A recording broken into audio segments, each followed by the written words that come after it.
Kia ora, my name's Margie Olds, and this is the Glenohumeral Gurus Podcast.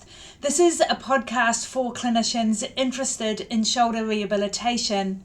I'm a shoulder therapist based in Auckland, New Zealand, and in this podcast I interview clinicians and researchers across the globe about their research and their clinical practice on how we can improve outcomes for people with shoulder pathologies. The aim is to learn, laugh, and try to work out how we can help people with shoulder problems. Enjoy the podcast.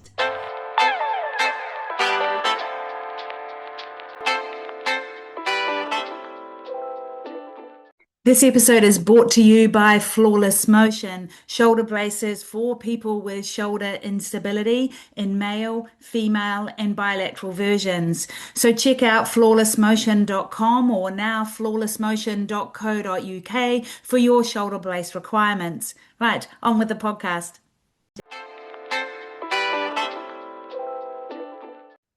Welcome everybody to Glenohumeral Gurus, and today my guest is Dr. Nicky Keay, and we're talking hormones and shoulders and how they are related. Nicky, so great to talk to you today. Thanks very much for your time. Welcome.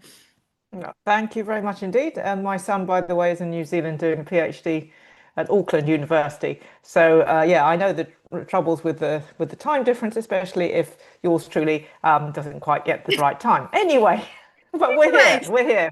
We made it, we connected, and I'm really Yay. excited to talk to you about this. Specifically in my reading around, there's a book that you've written, isn't there, that I'll recommend Yep. to the listeners. But my interest in this is in how hormones relate to shoulders, and I particularly wanted to cover off tissue laxity, frozen shoulder, the effect of hormones on rotator cuff tendons. So that's sort of my goal for today. You had suggested we talk about Mary, this volleyball player or tennis player. Let's make her a tennis player. Tennis player. Yeah, let's make her a sort of an asymmetric sport. Yeah, yeah, yeah. Yeah, that will be great. And as she moves through her life, which I Mm. think is a really nice way to talk about hormones and how they change through your life in the course of the life, specifically of a woman. We're talking Yep. specifically today around female hormones. Can you share with us why we should even be talking about this? Why are hormones important in musculoskeletal health? Yeah, well, you might be thinking, well, why has Margie got on someone to talk about hormones and she always talks about shoulders? It's like, what is the connection? But the thing about hormones is they are amazing and they affect every single tissue in your body. Mm, So most people probably will be familiar, oh, yes, hormones, they're chemical messengers that go around in the bloodstream. Maybe that's as far as it goes, but actually, yes, that's how they get around the body. By the way, that's an excellent way of getting around the body because it means you've got access to every single cell in the body, including the brain and all the soft yeah. tissues, etc. But what do they actually do? So they're whizzing around in the bloodstream, but they're not just whizzing around. What do they do? So when they alight at a particular target cell, let's say the tissues of the shoulder joint, for example, Yeah. they're going to go into those cells and they're going to direct the expression of DNA. So DNA, we all know the blueprint for life, and in there are coded certain proteins, and so the hormones kind of unlock those. So, Mm, the hormone might go around and go into the cell and say, okay, make some more collagen, please, here in the shoulder or yeah. whatever it is. So Yeah. that explains the link between hormones and the shoulder, but Yes. also it also explains why we want to really focus on the female shoulder because Mm, female hormones are definitely the most beautiful and they're most complicated for sure, and they change over the menstrual cycle and yeah. they change over our lifespan. So, that's why they're particularly important to discuss and consider in that context as someone the particular problems or issues or flashpoints, if I can put it like that, during a woman's Mm, life when the hormones are in a state of particular flux, which might affect these conditions that you mentioned. yeah. And what do you think clinicians need to know in detail about that? Do you know? Or should we save that should we talk about Mary first, eh? Shall we? No, you're sure. So let's, yes, I think if we put it in a practical context. Yeah. So I mean, what distinguishes men and women from a hormone point of view, at least, is of course the reproductive axis. So it's the Mm-hmm. same mechanism, but of course, in men, they produce proportionally way more testosterone. They still, by the way, men still produce some estrogen. They have Yeah. to convert some of their testosterone to estrogen because estrogen is so amazing. Anyway, um, so it's the same mechanism. And in women, we also, by the way, produce a little bit of testosterone, but much lower, but of course, much higher in terms of estrogen. But it is this fluctuation. It's not a steady state. So in men, their testosterone production typically goes high in the morning and then low, but it's just sort of a little wavy pattern day by day and over their lifespan, whatever they might say. Men, guys, the testosterone doesn't show a rapid decline like it does at menopause and the equivalent of women and estrogen. So Okay. after the age of 50 in men, the testosterone goes down a little bit. So that's why it's really important to, we do have to distinguish from the hormones for the man and the woman because they're different. And then, so if we think about, we're going to call her Mary and we're going to make a tennis player, all right? Yeah, why not? Okay. Or it could be anybody, of course, we've picked this sport, but I'm thinking also climbers, by the way. Yeah. Anything, I mean, all sports involve the shoulder, obviously, Yeah. but swimming as well. But I think tennis is a particularly interesting one because it's asymmetric, which Mm. potentially could be an issue. Anyway, so um, thinking about what we're talking about, I call it the female hormone odyssey, right? Okay. So here we've got Mary. So she's a girl, hasn't started her periods yet. So obviously, we've still got some estrogen and progesterone and a little bit of testosterone wafting around, but not a great deal. So, let's now move her on to puberty and her period starting. So menarche, that's the age when your periods start. Okay. Mm-hmm. And so Yeah. this means that hopefully, all things being well, from when the periods start, for the rest of her life until she reaches menopause, every roughly month or something like this, she Yes. will experience the menstrual cycle. So the menstrual cycle in Yes. itself is such a beautiful hormone choreography. So just a quick recap on that, Yes. if I may. So the menstrual cycle starts off with the period, with the bleeding bit, the menstruation, right? And at that point, from a hormone point of view, it's a little bit boring. The hormones are sort of just quite low. But then we move into the rest, then we kick on with the follicular phase, and this is when the estrogen starts really, really ramping up. If you look at the Yeah. graph, the estrogen starts ramping up because one of the follicles, the little immature eggs, is being prepared for ovulation. Yeah. And eventually the estrogen reaches such a high level that in endocrine terms, it's really cool because it's the very rare event of a positive feedback. Usually, in the body in general, it's homeostasis. We want to keep everything nice and smooth and calm Mm-hmm. within this certain range. But the Mm-hmm. menstrual cycle is really amazing because the estrogen's going up. So you'd think other things would go down, but actually the estrogen triggers this LH surge, big spike in luteinizing hormone, and that causes ovulation to occur. And then we move into what's called the luteal phase, when estrogen, there's still a reasonable amount of estrogen, but now the hormone ruling the roost is progesterone. Okay. Right. So Yeah. basically, I think of it like this: the follicular phase is estrogen, the luteal phase is progesterone. Okay. So this Mary, her periods have started like this, and at first the periods can be a little bit erratic because you need several cycles for the hormones to do all their dress rehearsals and get settled down. Okay. So Okay. so from a practical point of view, coming back to the soft tissues and the shoulder and her sport, this can actually be quite a confusing time, not Mm-hmm. least for her. Yes.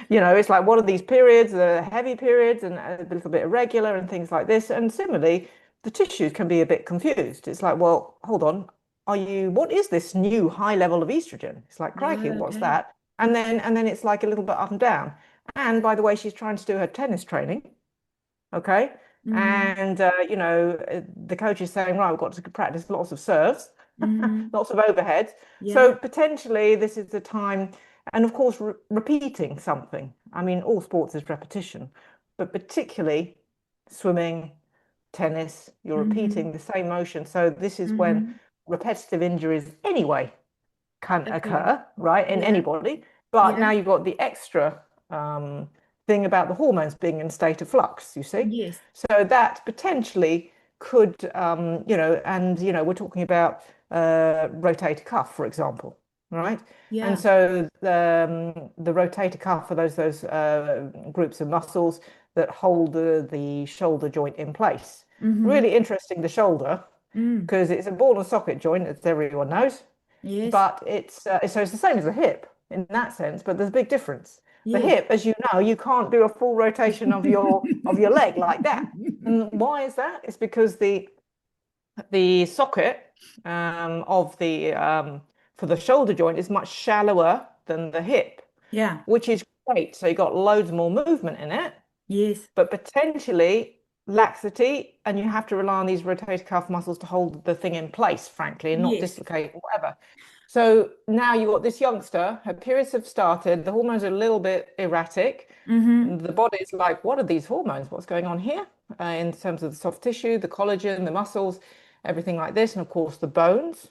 The Yes. bones really love estrogen and the menstrual cycle, so they can Yes. really increase their bone mineral density. So she's at a delicate stage, if I can put it like that, of Yes. her hormone maturity and her Yes. bones strengthening and everything sort of strengthening to become an adult. But unfortunately, because of the big push for youngsters, for teenagers, children even to train as adults, an Mm. immature body, guess Mm-hmm. what? This is when we see a lot of these repetition injuries, and especially with the shoulder and the Yeah. rotator cuff And issues, because for they're. Mary, sorry to interrupt, but for Mary, at this stage, are there Mhm. any things that if Mary is late to have her menstrual cycle, do you just want, as a clinician, is that something that clinicians treating teenage female athletes should be asking? And what's the importance of that?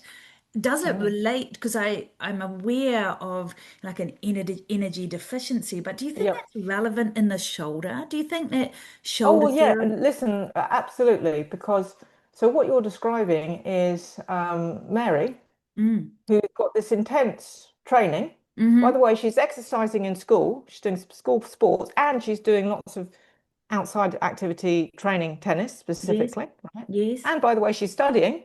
The Yes. brain takes 20% of the energy intake, and Okay. she's trying to mature her hormones and everything, her body, which takes energy. So she has got a massive, massive energy demand from all these Mm. things. Mm. And it's actually physically quite difficult to eat enough, All those frankly, things. right?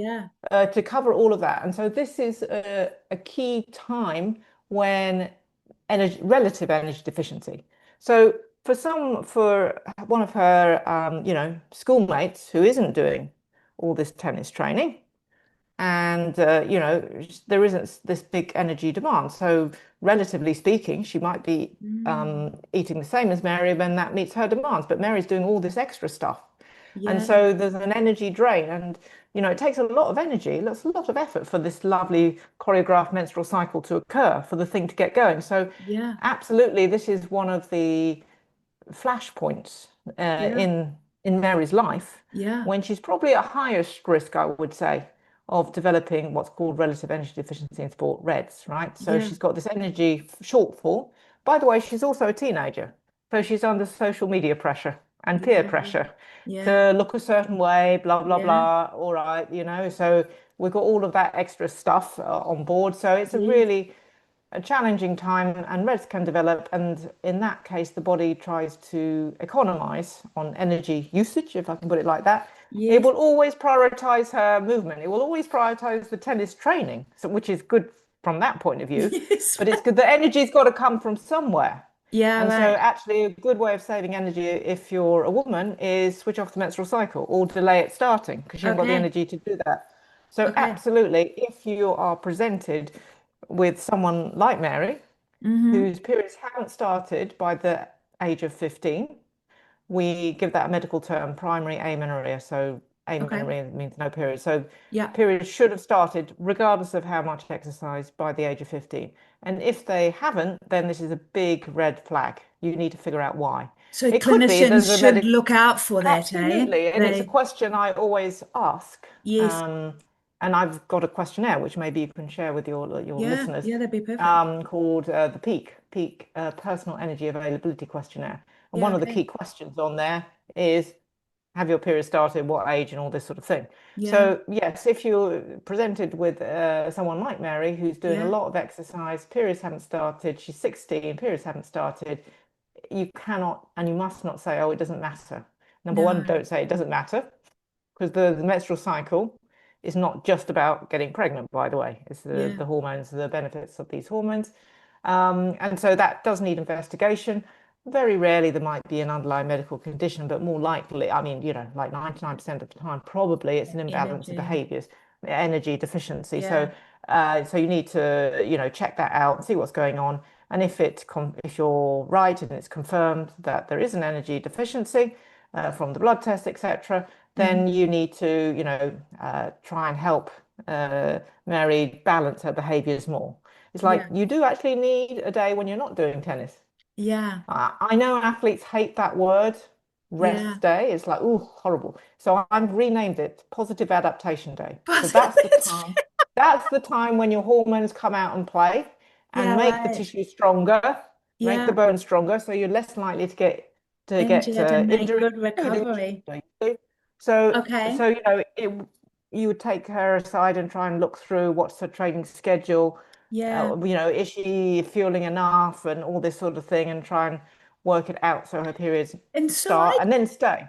yeah, I typically have told young athletes they should be training as many hours as they are old, as a Yeah, rough guide. that's a very good rule of thumb, and Yeah, one that okay. my I should keep doing triathlon that.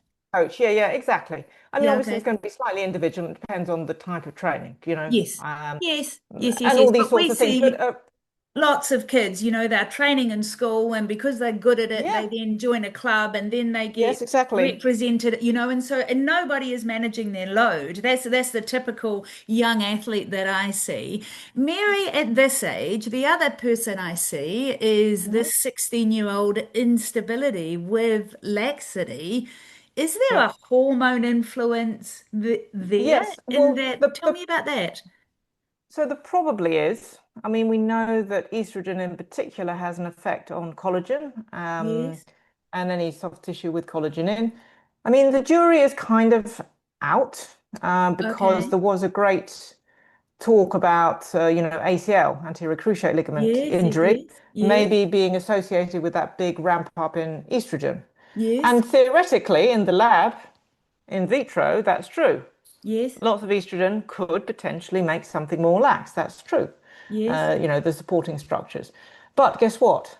As with everything, it's very individual and personal. Because number Yeah. one, how do you know where they are in the phase of the cycle? It's difficult because there's slightly variation in the timing. Mm, And, also it's individual biological response to that level of estrogen. So mm. you might have Mary and you might have Mary's friend. Mary could be very susceptible to estrogen, and she could have times of laxity during her cycle, even when her shoulder might be feeling a Yes. bit right. But her friend, Mary's friend, whoever she is now, Sue, I don't know, just anyway, Yeah, no, well, you know, let's roll with Sue. she's producing the same amount of estrogen as Mary, right? Yeah. But actually, her tissues aren't so sensitive to Okay. collagen. So I think it's a very personal approach. Like you say, asking about the training load, and you're right, it's Yeah. always the children doing sport in school and they're doing stuff outside of school. Yeah. That's always the thing. So, Yeah. what's the training load? What's their maturity? Maybe they haven't started their periods, or Mm. maybe they have, but they're irregular. Maybe they got reds and all this sort of thing. Yes. Okay. And also, it could exaggerate an underlying tendency. I'm thinking hypermobility, right? Yeah. Okay. So, hypermobility, I mean, I work a lot with dancers, so that's Yes. we come across that a lot. And it Yeah. might not be obvious as a child, because children generally, are sort of, it's like you think about a baby, very flexible, and then actually it's the puberty, the hormones that kind of, if I can put it, stiffen things up in a way, Yes. 'cause Okay. especially boys with stronger muscles, testosterone. Yes. So, so of course, if you think of a baby who sleeps there with their legs in frog position, right? It becomes a little bit harder as you get older. So there will be no naturally you might not notice hypermobility until those teenage years. Okay. And then you see the hypermobility could be an issue. And Yes. sometimes it's really praised in certain sports or Yes. certain Like the activities. dancers and the Dancing, definitely gymnasts, dancers and the gymnasts, exactly. And so it's actually encouraged to Yeah. really to maintain it. But Yeah. actually, a hypermobility syndrome, of course, the shoulder subluxation, that's a big one. Yeah. Yeah. But it can be associated with other things And should like, we be watching in that person who is more susceptible? Should we be yes, watching for that through the menstrual cycle? Like I the, mean, I think it's for the, I always encourage, um, well, athletes of any age, but particularly the young ones, get in the habit of recording your cycle yeah, and make okay. your own notes. So I think, just making your own notes, because I've come across people who have got hypermobility Mm, and they report to me they do notice that their yeah, okay. hypermobility increases during this phase of the cycle, right? But Yep. it's much better. But make your own notes, make your own observation, because the Yeah. person that knows your body best is you. Yeah. So, I mean, I'm very old, so of course we didn't have apps or anything. People just like, what? You didn't have the internet? Anyway, it's like pen and paper. That was it. So yeah, we would record pen and paper, training load, we pen and paper, resting heart rate, pen and Yeah. paper, menstrual cycle, how we're feeling, blah blah blah. So I think the answer to your question is make your own record for yourself. And the Yeah, only because downside of some of these menstrual monitoring apps is they're very, very dogmatic.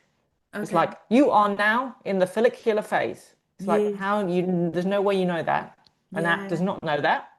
And you are now, got more flexible stuff. It's like, again, there's no way that an app can tell you that. Yeah, okay. So make your own observations, build your own records, a very sort of neutral Yes. app, if you will, or the old-fashioned pen and paper, nothing wrong with that. So Yeah, then yeah, you'll yeah. get to know your own body. Are you one of these people athletes that is susceptible Yes. to the menstrual cycle in general? It could be more flexible, but it could also be mood. We're talking about PMS, Yeah. premenstrual symptoms, and things like that.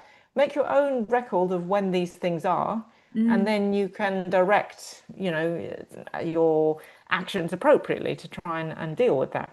And can you just briefly explain to me why hormones make my tissue more lax? Which hormones are working and how does that So work? it's mainly the effect of, I mean, I won't, and to be brutally honest, I can't remember the exact biochemistry. Like, if Yeah, you want that's to ask okay. me That's what, but the general gist is estrogen okay. affects the collagen, right? The Okay. tensile strength of the Yes. collagen. So Yes. theoretically, that would on the surface seem to correspond to what was initially reported as ACL injury, for example, or it Yes. could be shoulder injury being more likely to occur when the estrogen is ramping up in that late follicular. Yes. And Okay.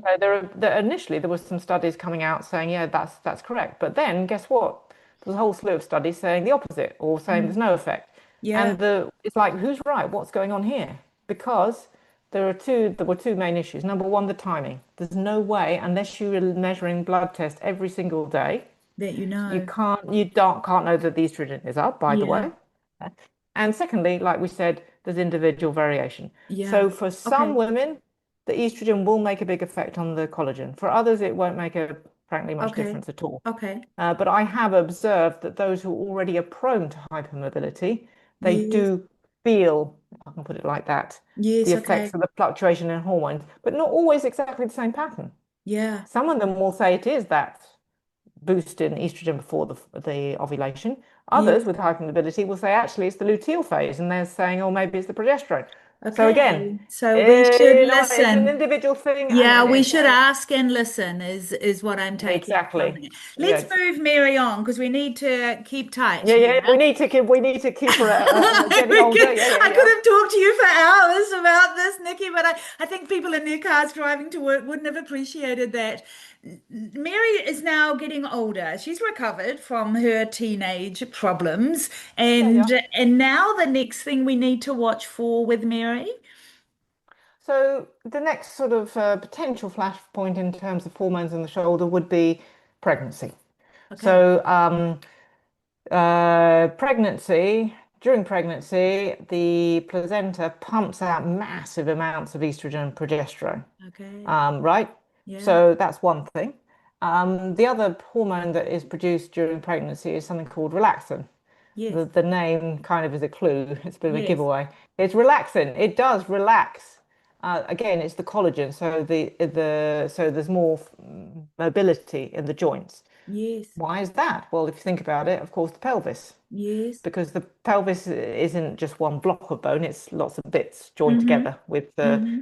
with which usually are pretty rigid, Yeah. right? Ligaments, right, across the bones, holding it like that because you don't want it wafting around in the breeze, do you?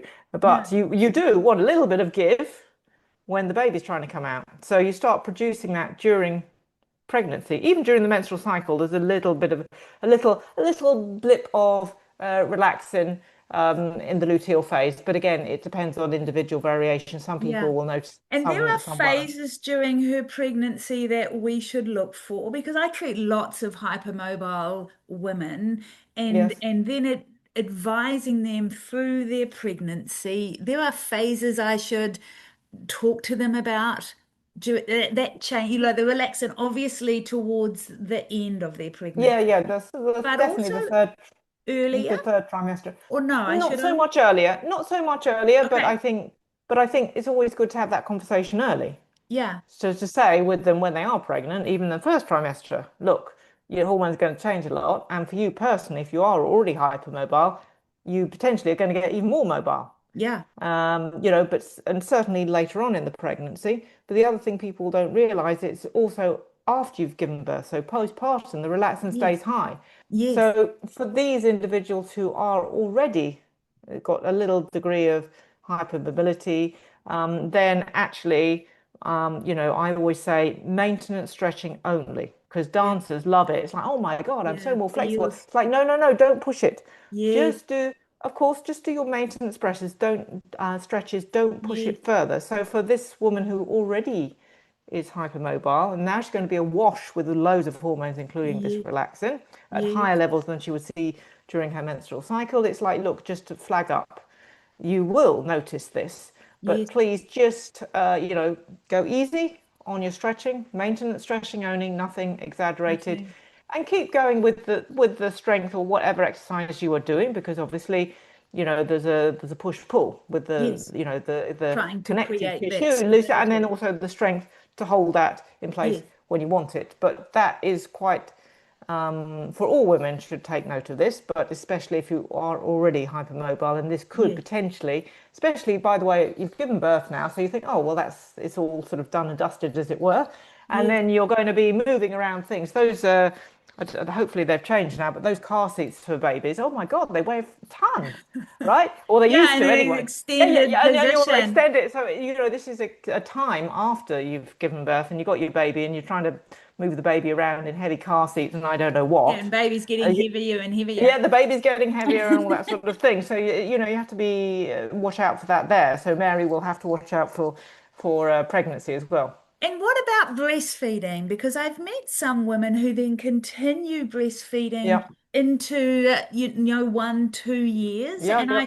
I, how does the hormones associated with breastfeeding affect their laxity?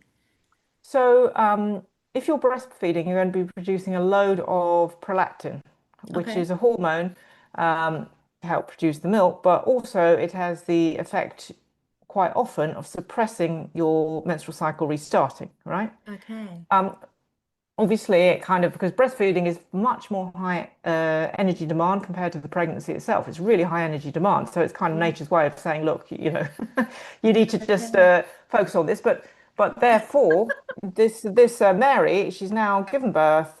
It's like, oh, great! I want to get back to my shape. I want to get back on the tennis court, and maybe she's going to restrict what she's eating because she thinks this is the way to do it. But yes, she's breastfeeding. So yeah, actually, she is at risk of developing a form of relative energy deficiency, and also okay, particularly concerning for her bones because the yes, hormones will be low. She's not having menstrual cycle, so her estrogen and progesterone will be low. So remember, Yeah. we said estrogen is super important for the bones and the tissues. So, again, we know that if you are in energy deficiency, your Yeah. hormones are low, and that's not good for your tissues. And we got the extra whammy of the high energy demand from the breastfeeding. So it's kind of could be a combination. And typically people that are athletic or doing a sport, I mean, I suppose all women, we want to get back to our shape that we were, but there's Mm. maybe an extra pressure Yeah. that they want to get back to shape and get into training and all this sort of thing. So they could be more prone Yeah. They to should watch for that. underestimating their fueling demands. I mean, I'm Yeah. absolutely all for please do breastfeed, and I did breastfeed for a long time. So I'm not saying stop breastfeeding, but I'm saying please do, but be aware that it's got a much higher energy demand. And if you're not having your periods, it's Yeah. kind of Okay. as we would expect, but you're at an extra risk because those hormones are low, you see? Okay. And when you are not menstruating, that affects the laxity, or there's no laxity breastfeeding relationship that I need to look for in my Well, height. it's more related to there still could be some relaxin wafting around, by the Okay. way. You Okay. see? And Yes. Okay. also the prolactin suppressing the estrogen and progesterone. And, a lot of estrogen could affect the laxity, but actually but too little estrogen Yes. could affect the strength. Yes. Okay. So now it's I've going to got be it. more lax from that point of view. Yes. And we know Yes. that if you've got REDS, relative energy deficiency in sport, you are much more prone to get, of course, bone stress injuries, but actually any soft tissue injuries. So it could be Okay. a double whammy.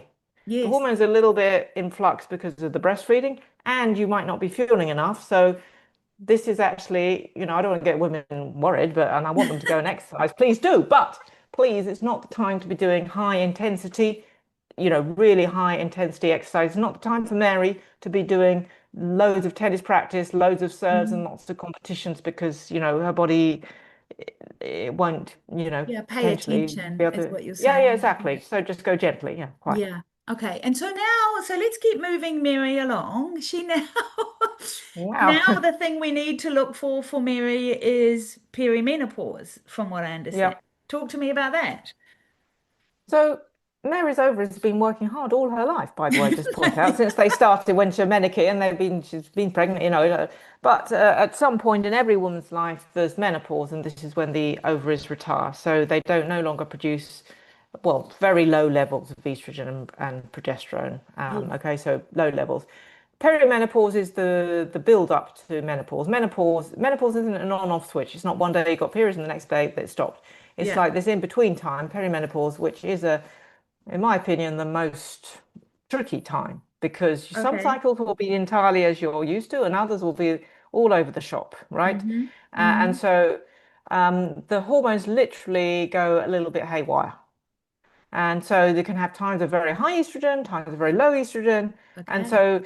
so it's not only confusing for how you feel, but also potentially for your body as well. And we know one of the symptoms to look out for perimenopause and menopause are random aches and pains, but not Yeah. necessarily an injury Okay. because the hormone levels are like shifting all over the shop. So again, this could be a potential flashpoint Yes. for, shoulder injuries. Yes. And we also know that this is a time, when the frozen shoulder or adhesive Mm. capsulitis was meant to Yes. call it. The peak time for getting that is, guess what? This age, Yeah. perimenopause, Talk to menopausal me age. about that. Yeah, well. So, I mean, to be absolutely honest, I challenge anyone to say they know exactly what causes a frozen shoulder, right? Yeah, completely. And we've just It's finished a, this it's a, massive big series on frozen shoulder and risk factors and what we should do. yeah, And we're learning such a lot in that space, but it's still evolving, isn't it? I think yeah. what I don't understand is why, between the ages of 40 to 60, much higher risk, women much higher risk. Is it around that perimenopause, do you think the role of hormones in that space is is Oh, of course, important? it's always hormones. No, Of seriously, course. no, Of no, course. but it absolutely is Okay. because the perimenopause, the hormones are all over the shop, coming and Yes. going. We don't know. Menopause, it's more stable, but it's more stable low.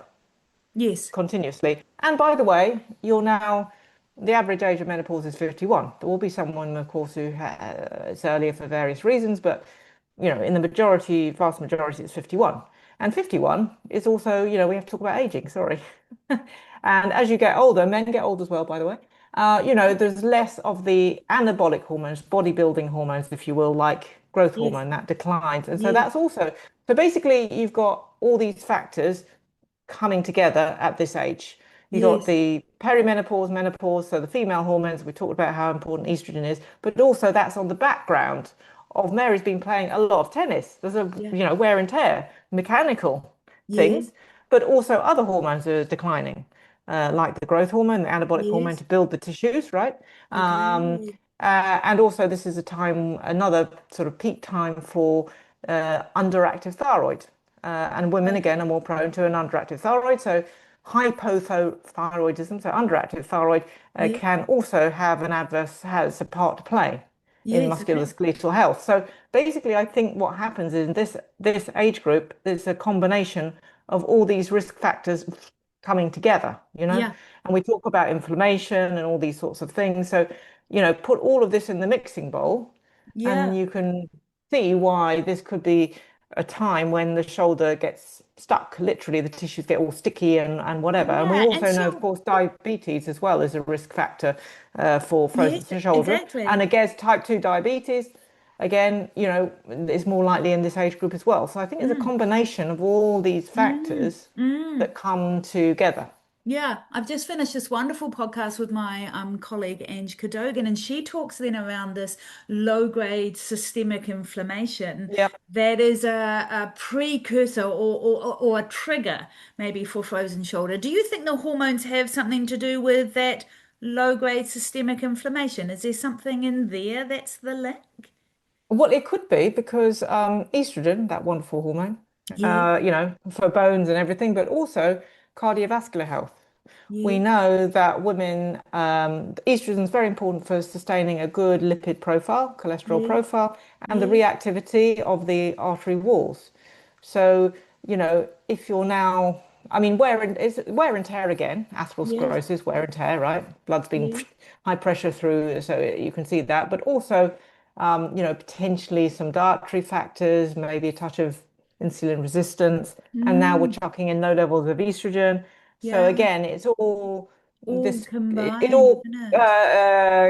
culminates in, Yeah. I mean, in some ways I don't like talking about inflammation, it's so vague, but if you Yes, think of all the factors that contribute to inflammation, right? yes, And also autoimmune disease. We mentioned the yeah. underactive thyroid. This is all coming together at Mm, peak time, as it were, in the 40s, yes, 50s. And why is that? It's because, certainly for autoimmune disease, things get a little bit scuffed up, as it were, the yeah, tissues. okay. The body starts like, wow, is that really a collagen molecule or is it something else? Because it's now a bit Okay. scuffed up. And so then Yes, it starts taking a dislike to that. I've got yes, rheumatoid arthritis, so I know about that. For some right. unknown reason, my body suddenly took a dislike to my synovial lining. It's like, what? It's been there all along. So, Yes, and this is particularly in women. And we think maybe it's something to do, we've got different immune controls compared to men because during pregnancy, we have to accept the baby. We yes. have to accept it as self, if you will. So immune Okay. regulation goes down. So basically, and of course it's all, when you say, is it to do with hormones? The thing is, we can't pull it apart. We can't Well, say no, that's a we don't hormone, know. that's inflammation, that's this, that's that. They're Yes, all integrated because that's how the body works. It's yes, not just, it's all the combination of these factors. But this is why Mary or any woman is going to have a little bit of an interesting journey, shall we say? yes. Okay. The female So I've hormone got, odyssey and yeah, I've potentially, got one final question for of you course. there, Nikki, is around, so we know at the age of 60 that people are much more likely, something happens at the age of 60 where you sort of drop off a shelf and Yeah. you are much more likely to have a degenerative rotator cuff tear. How do you think hormones might be involved in that? Is that the, I think it might be, well, first of all, it's the aging process, and so there's even lower levels of yes, the growth hormone. And also it yes, will depend if you're a woman, if you've been taking HRT or not, you see. okay, Yeah. So there will be mechanical wear and tear. You're clocking up the hours on the tennis court, right, or whatever, Yes. right? It's Yes. just wear and tear, mechanical loading. Yes. Definitely the hormones are declining further, especially the growth hormone. But Yes. also, thinking about the menopause, it will depend if you've taken HRT or not. I mean, obviously, the main reason for taking HRT, I just want to be clear, is for quality of life. So you're really troubled with poor sleep, hot flushes, things like this. And also Yes. in the UK, it's the primary medication for poor bone health. So, Yes. so you take HRT for those reasons, menopausal symptoms and or bone health.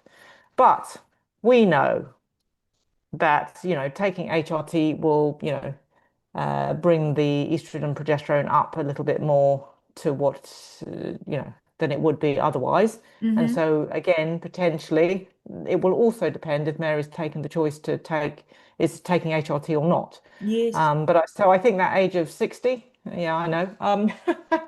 Yeah, it is the mechanical load, the hormones changing further, and also it will be slightly dependent on what On the else is going on HRT. on HRT and other factors and other pre-existing or new medical conditions like autoimmune things. Yeah, okay. And so in the UK currently, people would be advised to take HRT medication for those symptoms and their bone health for how long? You and There so isn't an arbitrary limit. I mean, by the way, the taking HRT for poor bone health is applicable for women of any age. okay. Athletes, so if Mary had got RED when she was in her 20s and her periods had stopped and her bones were not great, Yes. either on a DEXA or she got bone stress injuries, we'd give her HRT to Okay. protect her bones. Okay. Um, and the same for if Mary is now 50, if she's Yes. known to have poor bone health. Yes. But if for menopause women, it's the symptoms, right? So Yes. it can be an and or thing, right, for Yes. bones and that. Um, but how long do you take it for? Well, it's Yeah. changed a lot. It used to be, oh, you take for 5 years and you stop. But that Yeah. was like, well, that seems crazy. You take HRT for 5 years, you feel lot better with your symptoms, and then you Yeah. stop taking, you feel bad again. So now the British Menopause Society, and I suspect it's probably the same over there with you guys, Mm-hmm. the Menopause Society quotes that there is no arbitrary time limit for how long you take HRT. Okay. So you just Okay. take it. If it's working for you, you just keep taking it. I mean, I always joke that I'll be in the nursing home and they're going to prize it out of my hand. I'll see. But I think it naturally will come to an end because my mother was on HRT, but now she's, bless her, she's just turned 90 and whatever. And, you know, there's no way she's on other medication, blah, blah, blah. There's no Yeah. way she's going to be able to continue taking HRT. It's just not That's not practical. So I think it will right. naturally come Okay. to a point Okay. when Mary Okay. decides, no, enough, I'm not taking this anymore. Okay. Nikki, it's been so great catching up with you. In closing, what do you think is important for clinicians? What I've learned is I can't just say, oh, this is a hormone, this is not a hormone, and how the influence of them, and I spread my hand, it's just they're everywhere, aren't they? Doing all their magical stuff. What do you think is important that clinicians remember from this podcast and take into their clinic when they're treating women? So, to acknowledge that female hormones are complicated, Mm, but you do need to ask. So you definitely need to know about the menstrual cycle. Have they started? Are they regular? What's going on? We yeah. didn't talk about hormonal contraception, but generally be sure you're talking about the same thing. Okay. Make sure the first question is, are you taking hormonal contraception? If the woman answers yes, you can't ask her anything else because it will suppress all your hormones. You'll be flat, right? Okay. Well, that's what hormonal contraception does. Yeah. So establish that as the question. And then if they say no, when I'm not taking it, then say, tell me about your cycle. Are you having regular periods? Get some sort of feel for what's going on. Because Okay. then after that, everything else will kind of flow from that. That's really Yes. why you need to focus on it because they're such important hormones, like we discussed. Yeah. So I always ask that quite early on about the menstrual cycle. Let's just get an idea. Are you having them? Are you on hormonal contraception? Are you menopausal? Mm. Let's establish that, and then other things will fall in place. Yeah. Maybe you need to consider other hormones. We mentioned diabetes. Maybe you have to consider these things and thyroid and all these sorts of things. But fundamentally, the foundation is what's the menstrual cycle? Yes, no. Yes. whatever, are they Yeah. pregnant? Get that established, and then that sort of puts the background of where the discussion goes from there. Yeah. Okay. And you're going to send us through that form, eh, that clinicians could I use. will send you Yes. through, absolutely. It's a little app, it's a questionnaire, about Yeah. 15 questions. There is a male and a female version. Okay. And basically, you just fill it in, don't think about it too much, just answer the Yeah. questions. And this will give you an idea of are you in adequate energy availability or not. Yes. I mean, it's not Okay. diagnostic, as you know, of course, we have to say this, not diagnostic, but it gives you an indication for the Yeah. for the individual Yeah. and also for the clinician. Are we considering reds or not? It's Yeah. a simple warning sign to maybe ask some more details about the training load and the Yeah. nutrition if this is showing that it could be of concern. Okay. And I often find with those questionnaires is probably, I mean, obviously sometimes the numbers are important, but actually it triggers discussions that you wouldn't have otherwise had Absolutely, because, and it makes the person reflect. The person yeah, doing answering the question is like, oh, gosh, actually now I've written it down. I am avoiding carbohydrates. It's like, oh, and so again, it could be a discussion point, as you say, yes. to talk about some other things. Yes, yes. Hey, Nikki, thanks very much for your time. That's been wonderful. I know people in the UK, you're talking at a shoulder conference in Liverpool shortly, aren't you? So people in the UK Yes. will be able to get hold of you there. In terms of your book and other resources for people, just if they were interested, how could they learn more? Sure. So yeah, thank you. The book is available in well, all over the world, I hope, Yeah. but definitely in New Zealand. And it's called Hormones, Health, and Human Potential. So that gives you a clue. Yes, yes, Anyway, so there's lots of information in there. yes. And otherwise, if people are interested, they can look at my website, nickykfitness.com. Okay. And if people, and there you can see where I'm giving talks. And also, I do offer advisory appointments, I Yeah, call okay. them. Yes, Wherever you live in the world, they are advisory. Obviously, I can't act as your doctor, but yes. I can definitely advise you if you've got a particular, any hormone question, problem. Yeah, that's Yeah, wonderful. I'm And I'll happy put to the discuss. links to your website and Fantastic. your book and all that in the show notes here. So thanks again for your time. I'm My glad we pleasure. connected. That worked really well. Great. Thank you. Okay. Thanks then. And thanks again to Flawless Motion for supporting this episode. So, if you want to know more about the shoulder braces or other clinician resources, then head to flawlessmotion.com or flawlessmotion.co.uk for more information.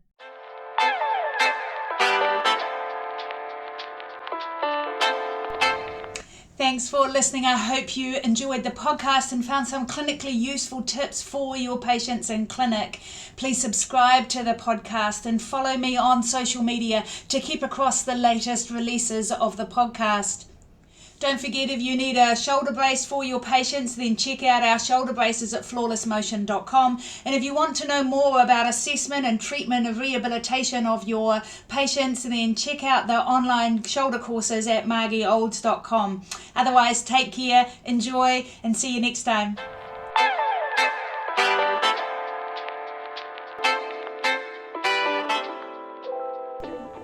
Please remember that this podcast is for educational purposes for clinicians only and does not constitute medical advice. Please consult with a qualified health professional or contact me to book an appointment for individual assessment and treatment. Cheers.